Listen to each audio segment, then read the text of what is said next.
नमस्कार दोस्तों, आप बिलीव नहीं करेंगे कि शशि तंदूर ने अभी क्या एडमिट किया है राहुल गांधी के लिए। और दूसरा, कांग्रेस ने सरेंडर कर दिया पब्लिकली। किसके सामने? मोदी जी के सामने। और मोदी जी ने भी ऑपोजिशन का जो पप्पू है इसका इंटेलेक्ट दिखा दिया। 3 डिफरेंट न्यूज, तीनों रिलेटेड, और मजा आ जाएगा आपको ये वीडियो देखकर। लेकिन इससे पहले मैं आपको एक जरूर बता दूं कि हमारा जो टेलीग्राम अकाउंट के अंदर मैं सारी वीडियोस को फ्री ऑफ कॉस्ट वहां डाल रहा हूं। आप प्लीज जाकर वहां पे देख सकते हैं। इवन कि मैंने बुक्स भी डाली हुई हैं, वो भी आप देख सकते हैं, आप पढ़ सकते हैं, इवन शेयर कर सकते हैं। हमने बाई कर वो बुक्स वहां पे डाल दी हैं आपके लिए।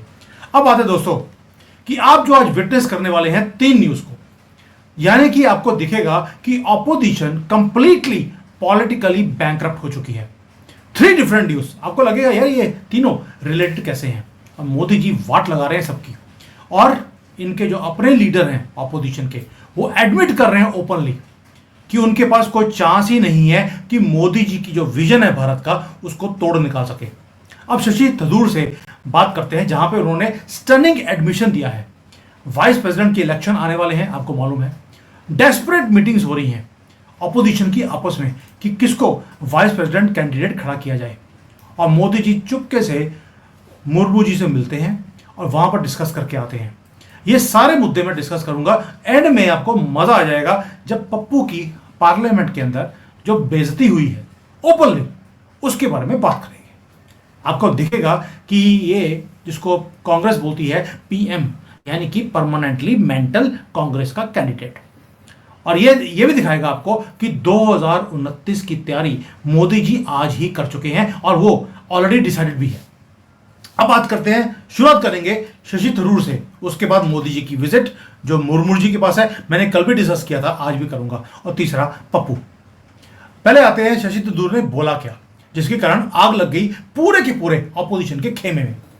शशि थरूर ने उन्होंने बोल दिया एक चीज कि भाई कांग्रेस के पास कोई लीवरेज नहीं है कि वाइस प्रेसिडेंट के इलेक्शंस को जीता जाए। क्या बोला उन्होंने, मैं कोट करता हूं कि बिल्कुल क्लियर है कि अगला वाइस प्रेसिडेंट वो नॉमिनेट कौन करेगा, और वो रूलिंग पार्टी यानी कि जो एनडीए है उसी का कैंडिडेट जीतने वाला भी है। ऑलरेडी उनके पास नंबर्स पूरे हैं, यानी कि सेंट्रल गवर्नमेंट ऑपोजिशन से कंसल्ट करेगी जरूर, लेकिन ऑपोजिशन के पास भी कोई चांस नहीं है कि अपना कैंडिडेट भी खड़ा कर ले। साथ में एक स्टेटमेंट और दे दिया, 2 पार्ट्स हैं इसके। No one can guess who will be the next vice president. अब दोनों स्टेटमेंट्स का मतलब क्या था? कोडेड लैंग्वेज में बहुत कुछ शशि तंदूर वो बोल गए। सॉरी, मेरे मुंह से तंदूर निकल जाता है क्योंकि तंदूर के लिए ये माने जाते हैं। वैसे शशि थरूर बन गए हैं पिछले 2-3 महीने में। सिग्निफिकेंस क्या है इनके वर्ड्स की? क्योंकि ये सिर्फ एक पॉलिटिकल एनालिसिस नहीं था, ये कंप्लीट सरेंडर की भी स्टोरी थी। थरूर साहब ने क्या बोला? पहली बात कि opposition is very weak, they are irrelevant. वो एक मीनिंगफुल वाइस प्रेसिडेंट की पोजीशन के लिए एक फाइट भी वो गवर्नमेंट को दे नहीं सकते। क्यों? क्योंकि ऑपोजिशन इकट्ठा नहीं है और इंटेलेक्ट भी नहीं है। और इससे भी ज्यादा डेवस्टेटिंग जो स्टेटमेंट थी वो थी मैथमेटिक्स की, कि एनडीए के पास ऑलरेडी 293 मेंबर्स लोकसभा में है और 129 से 30 राज्यसभा में है, यानी कि टोटल 422-23 सीट्स तो एनडीए के पास है। और प्रेसिडेंट वाइस प्रेसिडेंट को चूज करने के लिए सिर्फ 391 वोट चाहिए, और इनके पास है 422 या 423। और अपोजिशन, सारी अपोजिशन भारत की 15,000 पार्टियां मिलकर भी 360 वोटों से भी कम उनके पास है, यानी कि नंबर्स नहीं है। मैथमेटिकली ऑलरेडी इररेलीवेंट हो चुके हैं। लेकिन दूसरा जो स्टेटमेंट दिया वो इससे भी ज्यादा सिग्निफिकेंट था। उन्होंने बोला nobody can guess who will be the next vice president, यानी कि उन्होंने कुछ बहुत प्रोफाउंड एक्नॉलेज किया। पहली बात कि मोदी जी की जो स्ट्रेटजी है, he thinks long term.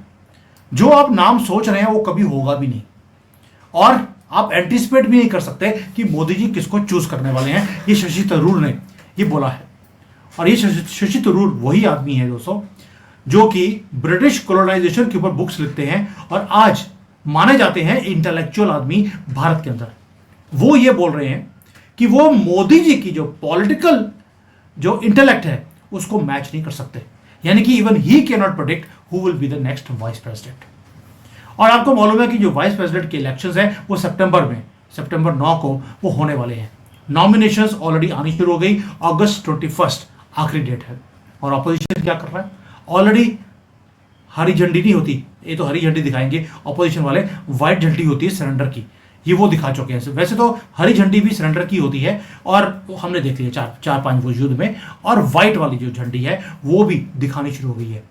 They already know they are irrelevant, they cannot win and they cannot even put a credible fight. जो नाम सामने आ रहे हैं एनडी की तरफ से, वो 3 नाम मैं देता हूं आपको। थावरचंद गहलोत जो कर्नाटका के गवर्नर हैं, सिक्किम के गवर्नर ओम माथुर उनका नाम आ रहा है, और राज्यसभा के डेप्यूटी चेयरमैन नारायण सिंह उनका नाम ये आ रहा है। लेकिन मैं समझता हूं कि तीनों में से कोई भी आगे नहीं आएगा, क्योंकि जिसका नाम आ गया उसका पत्ता कट गया। और ये तीनों के तीनों लोग केबल एडमिनिस्ट्रेटर्स हैं। दूसरा, ये इंक्लूसिव गवर्नेंस जो मोदी जी का विजन है उसको ये रेजोनेट भी करते हैं। और अपोजिशन का रिस्पॉन्स क्या दोस्तों, कंप्लीट साइलेंस है, कोई नाम नहीं, कोई स्ट्रैटेजी नहीं, कोई विजन नहीं। इसीलिए शशि थरूर ने क्या बोला, opposition can not win, Congress is a dying party, इसका भविष्य अंधकार में आने वाला है। कहीं ना कहीं लोगों ने बोलना शुरू कर दिया कि शायद अगला वाइस प्रेसिडेंट शशि थरूर ना हो। लेकिन मुझे नहीं लगता कि वो सेम गलती जो धनखड़ जी वाली करी थी, वो भी कांग्रेसी थे, कि दोबारा से मोदी जी वो गलती करेंगे।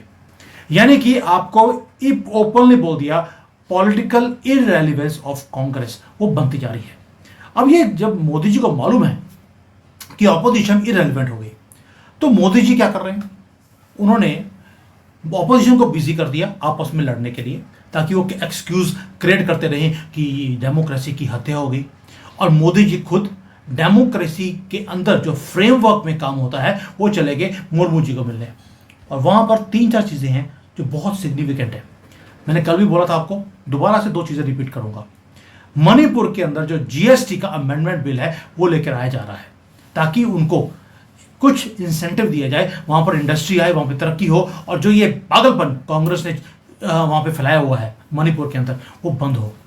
यानी कि ही वांट्स कि कुछ लेजिस्लेटिव चेंजेस किए जाएं मणिपुर को लेकर। मुझे लगता है जैसे जम्मू एंड कश्मीर में लेजिस्लेटिव चेंजेस किए थे, हो सकता है मणिपुर के अंदर भी हो जाए। और दूसरा है हमारा लीगल रिफॉर्म्स, यानी कि सुप्रीम कोठा और हाई कोर्ट का कोठा, इन दोनों को कंट्रोल किया जाएगा और इनको थोड़ा सा बोला जाएगा, भाई अब आपकी दादागिरी नहीं चलेगी, ये देश इस देश की पॉलिसीज के हिसाब से चलेगा, ना कि आपका लिबरांडोपन में। पहली दूसरा बात। और तीसरा, कुछ बड़ा अगस्त 5 को डिक्लेयर करने वाले हैं मोदी जी, क्योंकि अगस्त 5 को 370 किया था, अब दोबारा से वो करने वाले हैं। एंड मोदी जी सिंबोलिज्म की पॉलिटिक्स खेलना बहुत अच्छी तरह से जानते हैं। He is going to do something, ये मेरा अपना मानना है, मुझे नहीं मालूम, क्योंकि बहुत ही सीक्रेट मीटिंग हुई है अंदर 30 मिनट की। नाउ ये तो हो गया मोदी जी का सिस्टम काम करने का। यानी कि एक डिफरेंस है, ऑपोजिशन के अंदर सिर्फ हल्ला है, मीटिंग्स होती हैं और प्रोपेगेंडास को कैसे फैलाना है उसके ऊपर काम होता है। और मोदी जी काम कर रहे हैं गवर्नेंस का और पॉलिटिक्स का, दोनों में डिफरेंस है। और दोस्तों, जो ये मीटिंग हुई है मुर्मू जी के साथ, ये बहुत डीपर लेवल पर, उन्होंने कोई ड्रामा नहीं किया, कोई लीक नहीं किया, कोई कुछ नहीं, सिर्फ कैसे देश की गवर्नेंस को आगे लेके जाना है उसके बारे में डिस्कशंस किया है। आपको याद होगा जब कांग्रेस का काला टाइम 60 साल का, उसमें होता क्या था, जो प्रधानमंत्री का और राष्ट्रपति के बीच में जो मीटिंग्स होती थी उसमें इंटेंस लड़ाइयाँ होती थी। और वहां पे तो एनडीटीवी के जो बिके हुए जर्नलिस्ट हैं, राजदीप सरदेसाई और ये सारे इंटरमीडिएट का काम करते थे। ये हालत थी इनकी, यानी कि सिर्फ पॉलिटिकल ड्रामा और कुछ भी नहीं। और आज आपको हार्मनी दिखती है पिछले वाले प्रेसिडेंट के साथ भी और अभी। और अभी तो अपोजिशन बोलता है अपोजिशन, ये डेमोक्रेसी की हत्या हो गई है। हत्या ऑपोजिशन की हो गई है, ना कि डेमोक्रेसी की। अब आते हैं तीसरा मेन मुद्दा, राहुल गंदगी। राहुल गंदगी, complete intellectual bankruptcy on full display in parliament.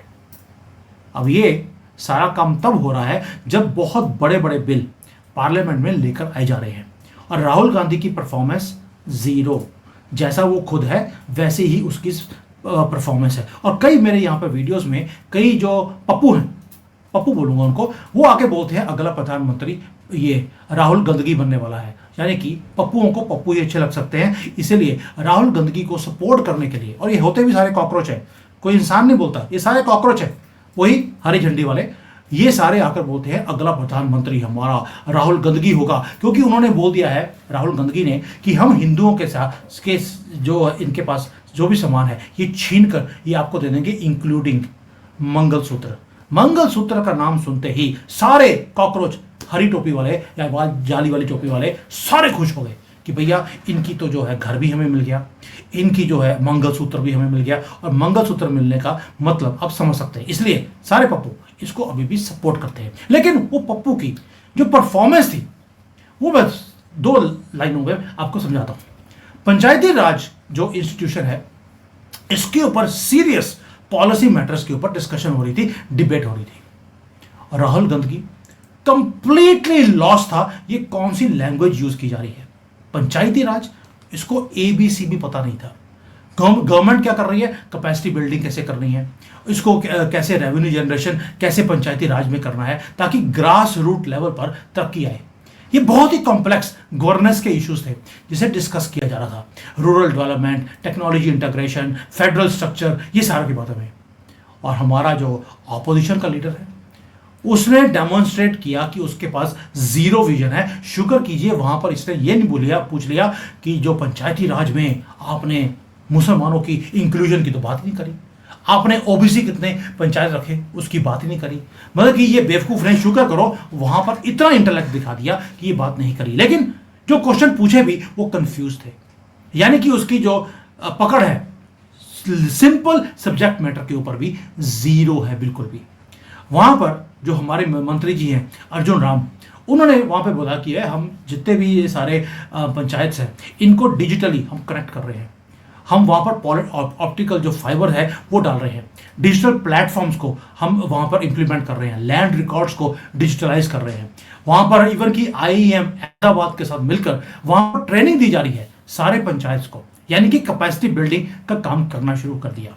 और जो ये आपस में जितने भी पंचायत हैं इनका कंपटीशन किया जाएगा, नेशनल अवार्ड मिलेगा जो बेस्ट पंचायत होगी।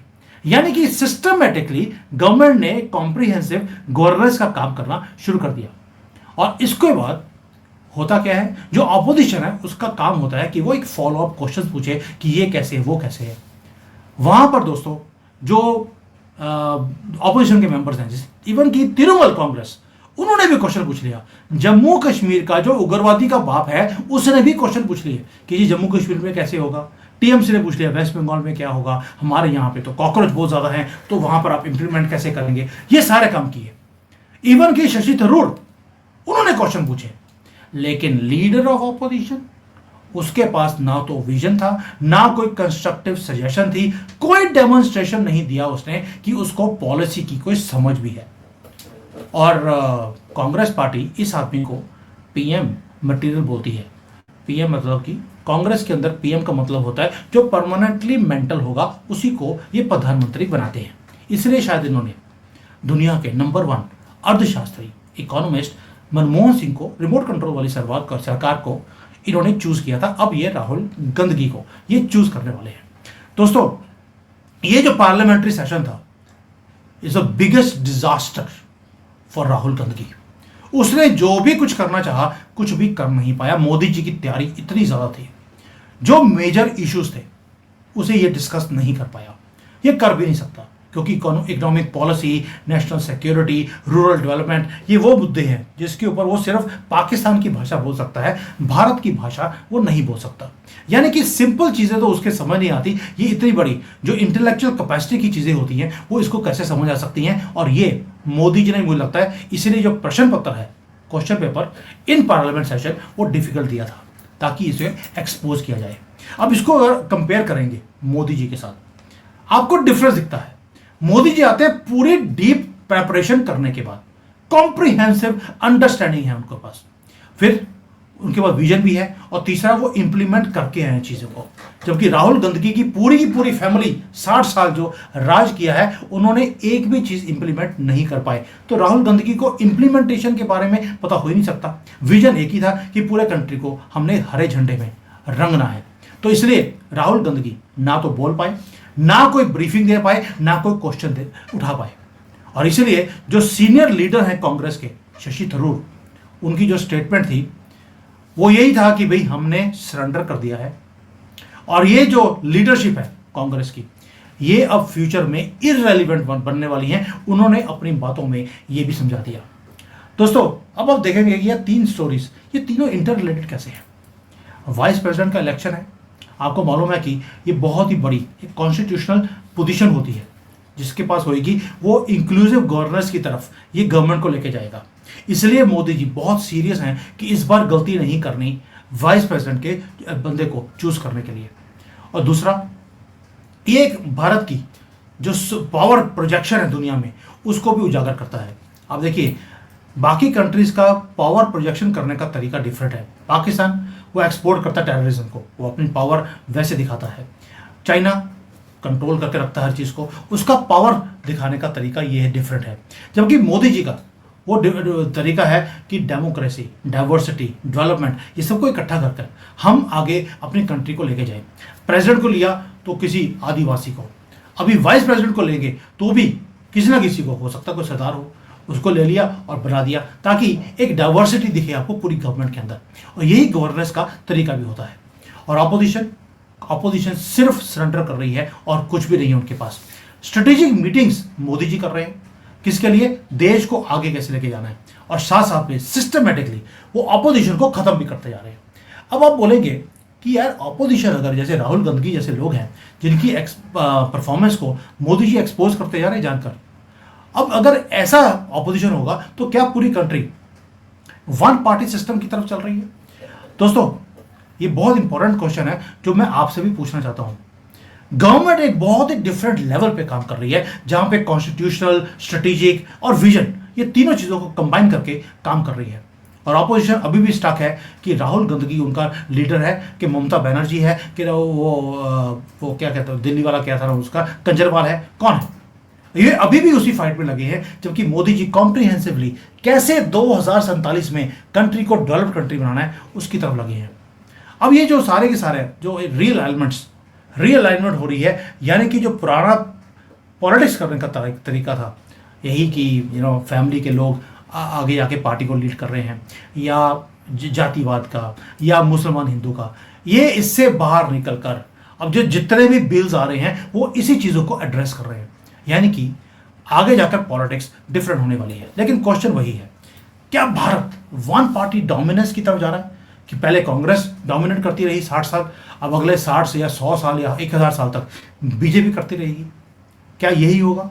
और क्या जो कांग्रेस थी उन्होंने तो छीनी थी सत्ता, लेकिन मोदी जी ने जो 3 बार प्रधानमंत्री बने हैं, डू यू फील कि उन्होंने अर्न किया था तभी भी मिली है? यानी कि परफॉर्मेंस बेस्ड आपके जो रिजल्ट है, अगर परफॉर्मेंस देंगे तो आप प्रधानमंत्री या आपकी पार्टी वो जीत सकती है। अगर आपके पास विजन है, अगर आप डिलीवर करेंगे अपनी प्रॉमिसेस को, तो ही प्रधानमंत्री बनेंगे। क्या हम वन पार्टी डोमिनेंस की बजाय हम परफॉर्मेंस की तरफ नहीं जा रहे? अब देखिए कांग्रेस का परफॉर्मेंस, तेलंगाना का हाल आपके सामने है, कर्नाटका भट्टा बैठ चुका है, और हिमाचल जो 97% हिंदू था अब वो मुसलमान में कन्वर्ट हो रहा है। बस यही इनकी अचीवमेंट है। बैंकरप्ट तीनों हो चुके हैं, तीनों में से पैसे निकाल कर कांग्रेस अपने घर लेके जा चुकी है। और भारत के लोग अब समझ गए हैं कि भाई 3 बार देख लिया हमने, जो आदमी डिलीवर कर रहा था रिजल्ट्स, हमने उसको चूज किया, और जो ऑपोजिशन है वो डिलीवर क्या कर रही है? सिर्फ गंदगी और कुछ भी नहीं है। यानी कि 2029 के इलेक्शंस को ऑलरेडी मोदी जी की प्रिपरेशन है, and opposition already has given up कि 2029 के इलेक्शन भी वो जीत नहीं सकते। ये 2040 की मुझे लगता है तैयारी करेंगे, उससे पहले इनका कोई चांस नहीं है। और हमारा जो कांग्रेस है, इसके लीडर्स ने पब्लिकली एडमिट करना शुरू कर दिया कि इनकी परफॉर्मेंस एम्बैरेसिंग है, कांग्रेस की स्ट्रेटेजिक थिंकिंग नॉन एग्जिस्टेंट है, और हम ऑलरेडी हर बैटल को लूज कर चुके हैं, आगे भी जाकर लूज करेंगे। यानी कि अच्छी खबर है आपके लिए कि राहुल गांधी के होते हुए तभी इसको जेल नहीं डालते, क्योंकि इसको अगर जेल डाल दिया तो ऑपोजिशन कहीं स्ट्रांग ना हो जाए। इसका बाहर रहना बहुत जरूरी है। अब ये जो ट्रांजिशन हो रहा है पुराने सिस्टम की पॉलिटिक्स से नए सिस्टम की तरफ जो मोदी जी लेके जा रहे हैं, ताकि यहाँ पर जो ये डायनेस्टी वाले लोग बोलते हैं, जैसे टोंटी चोर है, उसको लगता है भी यूपी का बॉस तो वही होना चाहिए। राहुल को लगता है कि भारत का बॉस वही होना चाहिए, जबकि उनके पास इंटेलेक्चुअल जो होती है समझ, वो जीरो है। और ये एरा ऑफ परफॉर्मेंस है, विजन है एंड डेवलपमेंट है। हमने डेवलपमेंट देखी भारत में, भाई मैं भारत में आता हूँ, मैं हैरान रह जाता हूँ कि पिछले 10 साल में कैसे ट्रांसफॉर्मेशन हुई है। अब आप में से कई बुद्धिजीवी बोलेंगे, सर आप रहते हैं बाहर, आपको नहीं पता कि भारत में बिजनेस का भट्टा बैठा हुआ है। मुझे आप पूरे दुनिया में एक चीज बता दीजिए, कौन सी कंट्री ऐसी है जहां पर बिजनेस डाउन नहीं है? चाइना में 50% से ज़्यादा फैक्ट्रियां बंद हो चुकी हैं, मॉल बंद हो रहे हैं, सारे ब्रांड अपनी दुकानें बंद कर कंट्री छोड़ के भाग रहे हैं। क्या भारत में ऐसा हो रहा है? आंसर है नहीं। अगर आज भी आप पुराने सिस्टम में काम करते जाएंगे, पुराने जो सोच है, आप आगे नहीं बढ़ सकते। आपको अपने सिस्टम को चेंज करना पड़ेगा। राहुल गंदगी में, मैं sorry to use this word, Rahul गंदगी और आप में फिर कोई फर्क नहीं है। उसने भी अपने आप को चेंज नहीं किया, उसका देख लीजिए हाल क्या है, पार्लियामेंट में दिखता है। What about you? अगर आपने भी अपने आप को चेंज नहीं किया तो आपका वही हाल होगा, और आप बस यही बोलेंगे बिजनेस का बड़ा बुरा हाल है।